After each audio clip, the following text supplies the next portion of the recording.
Assalamualaikum warahmatullahi wabarakatuh. Bismillahirrahmanirrahim. Alhamdulillahirabbil alamin. Wassalatu wassalamu ala asyrafil anbiya'i wal mursalin wa ala alihi wa sahbihi ajmain. Qala rabbi shrah li sadri yassir li amri wahlul 'uqdatam min lisani yafqahu qawli. Amma ba'd. Alhamdulillah, sama-sama kita merafakkan kesyukuran kepada Allah Subhanahu wa taala, dan yang keduanya selawat serta salam mudah-mudahan tetap tercurahkan kepada junjungan kita Nabi besar Muhammad sallallahu alaihi wasallam. Dan insyaAllah pada pertemuan kali ini kita akan sambung pengajian dalam kitab Adab Hamlatul Quran ataupun adab-adab bagi penghafaz Al-Quran. Pada pertemuan yang lepas kita telah membahaskan beberapa perkara tentang keutamaan membaca Al-Quran mengikut tertib dalam mushaf. Dan pada pertemuan kali ini kita akan masuk dalam masalah yang ke-45 ataupun perkara yang ke-45,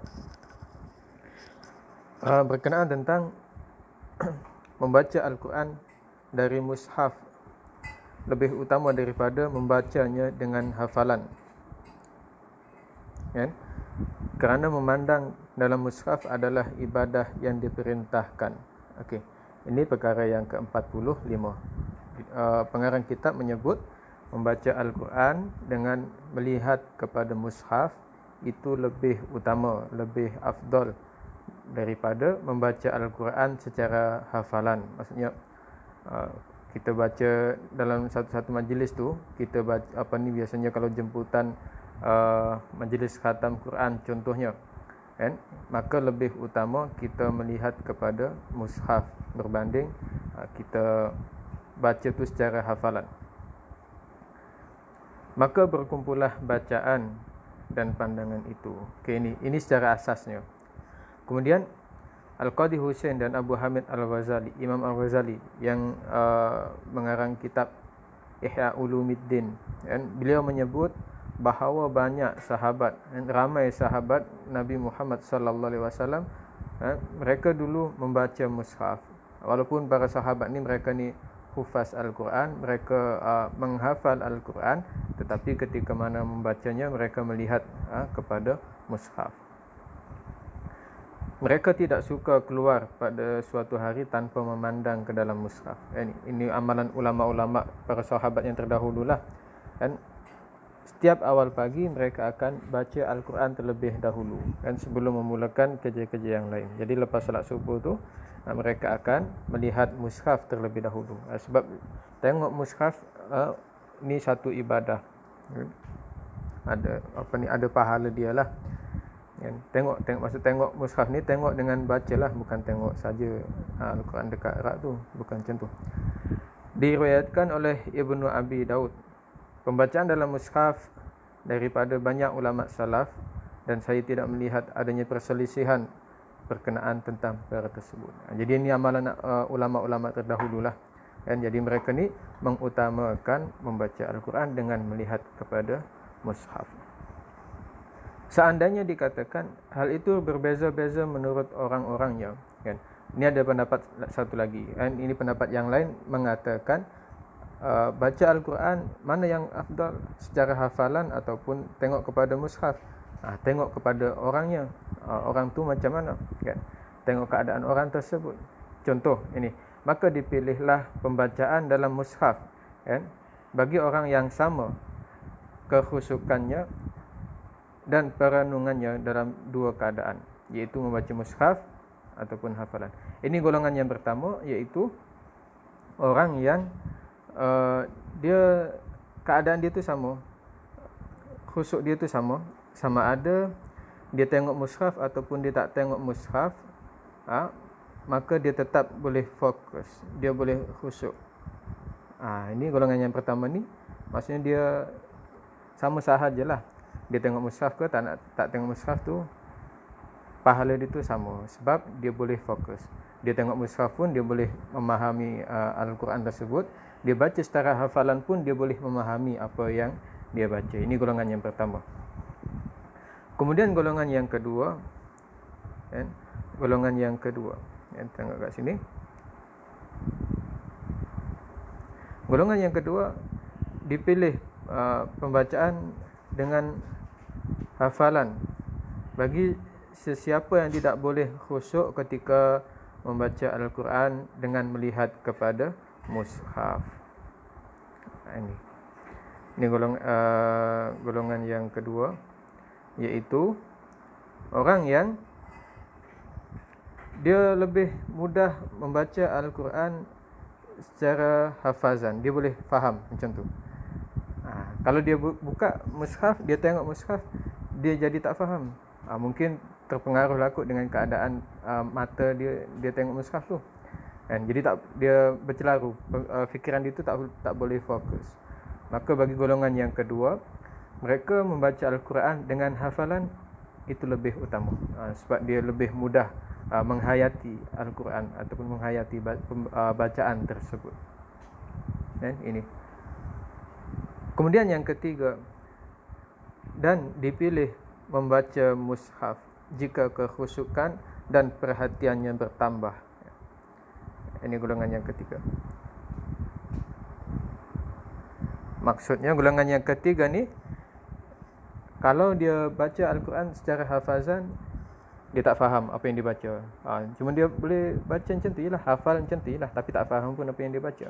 Baca surah Al-Fatihah, dia baca waladhdallin amin, syiak kan, habis. Tapi tak faham. Tetapi apabila dia tengok mushaf, dia baca satu persatu, dia boleh faham, dia boleh merandungi apa yang dia baca, dia boleh memahami apa yang dia baca. Maka pendapat golongan yang ketiga ni, dia lebih utama untuk melihat kepada mushaf, kan? Jadi ni ada 3 golongan. Hal yang jelas, pendapat ulama salaf dan perbuatan mereka diertikan menurut perincian ini. Jadi kalau kita perhatikan kepada ketiga-tiga golongan ini, tujuan utama membaca Al-Quran ialah untuk mendapatkan kefahaman ataupun untuk mentadabbur, kan, untuk mendapatkan pengajaran. Sama ada kita baca secara tengok mushaf ataupun kita buat secara hafalan, yang penting mana yang lebih mudah bagi kita untuk kita faham, untuk kita mentadabbur Al-Quran tersebut, maka itulah yang paling afdal. Okey, jadi jelas ya? Ini untuk perkara ataupun masalah yang ke-45. Baik. Kemudian perkara yang kedua, masalah yang kedua untuk hari ini, iaitu masalah yang ke-46. Berkenaan tentang anjuran membaca Al-Quran oleh jemaah secara bersama-sama dan keutamaan bagi orang yang membaca bersama-sama dan mendengarkannya, serta keutamaan orang yang mengumpulkan dan menganjurkan mereka melakukan perkara itu. Baik. Perkara yang ke-46, Imam An-Nawawi menyebutkan tentang kelebihan bagi orang-orang yang membaca Al-Quran secara beramai-ramai. 1. Kemudian orang yang mendengarkan bacaan Al-Quran di dalam majlis tersebut. 2. Yang ketiga, orang yang menghimpunkan ataupun orang yang menganjurkan majlis pembacaan Al-Quran secara beramai-ramai tersebut. 3. Dan yang keempat, orang-orang yang mendorong ataupun orang-orang yang menganjurkan mereka untuk melakukan perkara itu. 4. Jadi 4 golongan yang mendapatkan fadilat dalam satu-satu majlis untuk menganjurkan bacaan Al-Quran. Contoh, biasanya kan, setiap akhir tahun kan, kita buat majlis ihtifal, kan, maksudnya majlis khatam Al-Quran. Majlis khatam Al-Quran kita buat secara ramai-ramai, kan? Maka orang yang menganjurkan, dia akan dapat pahala. 1. Yang keduanya, orang yang membaca Al-Quran dalam majlis tersebut, mereka akan dapat pahala. 2. Yang ketiga, golongan yang mendengar. Dia bukan penganjur, dia bukan orang yang baca Al-Quran, tetapi dia dengar orang yang baca Al-Quran, golongan ini pun dapat pahala. Dan yang keempat, orang yang memberikan sumbangan ataupun orang yang memberikan galakan, kan, penderma-penderma, orang-orang yang memberikan infak untuk menjayakan program majlis khatam Al-Quran tersebut, mereka pun dapat pahala, dapat kebaikan, kan? Ini faham itu. Baik, tengok kat sini, ingatlah bahawa membaca Al-Quran oleh jemaah, maksud baca secara beramai-ramai lah, secara bersama adalah mustahab, sunnah, berdasarkan dalil-dalil yang jelas dan perbuatan-perbuatan ulama salaf, ulama-ulama terdahulu, kan, dan khalaf, ulama-ulama yang terkini. Diriwayatkan daripada Abu Hurairah dan Abu Sa'id Al-Khudri bahawa Rasulullah sallallahu alaihi wasallam bersabda dalam satu hadis yang mafhumnya, tidaklah suatu kaum menyebut nama Allah Subhanahu wa taala bersama-sama kecuali mereka dikelilingi oleh para malaikat, diliputi rahmat dan turun ketenangan ke atas mereka, serta Allah Subhanahu wa taala menyebut mereka di antara malaikat di sisinya. Jadi ini kelebihan dia, orang yang membaca Al-Quran secara beramai-ramai. Dan banyak lagi hadis-hadis yang lain. Ini banyak hadis. Karena kalau kita baca satu persatu, jadi perbahasan kita ni akan semakin panjang, kan? Nanti kita akan kongsikan, nanti boleh baca.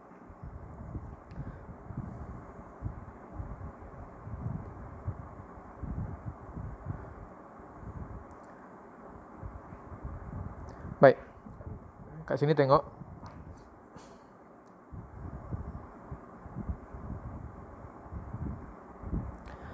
Diriwayatkan daripada Wahab, katanya, aku berkata kepada Imam Malik, tidakkah engkau pernah melihat orang-orang yang berkumpul dan membaca bersama-sama suatu surah hingga mengkhatamkannya?